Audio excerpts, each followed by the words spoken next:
هل تعلم الفرق بين صلاة الفريضة وصلاة قيام الليل؟ من أروع ما قرأت عن قيام الليل كلام يقشعر له الأبدان، بطاقة دعوة من رب العباد. استوقفتني صلاة الثلث الأخير من الليل فوجدت عجبا، إن الصلاة المكتوبة نداؤها بصوت البشر، وصلاة الثلث الأخير من الليل نداؤها من رب البشر.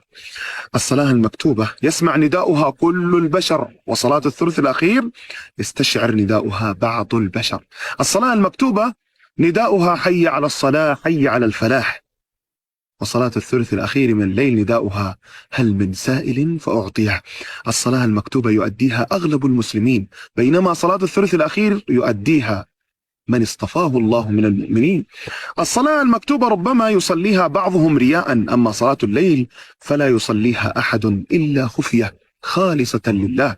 الصلاة المكتوبة يمتزج في أدائها التفكير بمشاغل الدنيا ووساوس الشيطان، أما صلاة الثلث الأخير فهي انقطاع عن الدنيا وبناء للدار الآخرة.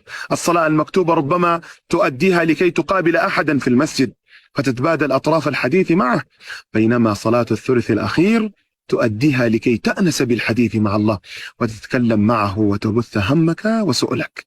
الدعاء في الصلاة المكتوبة ربما يجاب، بينما صلاة الثلث الأخير من الليل وعد من الله لعباده بالإجابة هل من سائل فأعطيه. أخيرا، صلاة الثلث الأخير من الليل لا يوفق بالقيام بها إلا من أراد الله له أن يأنس بالحديث معه وسماع همومه وشكواه، لأنه من أقرب البشر له. فهنيئا لمن حصل على بطاقة دعوة من رب العزة والجلال للجلوس بين يديه وسماع حديثه والتلذذ بمناجاته.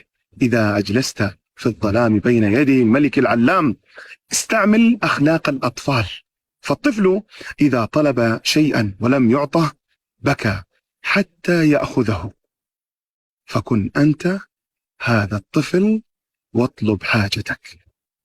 السلام عليكم.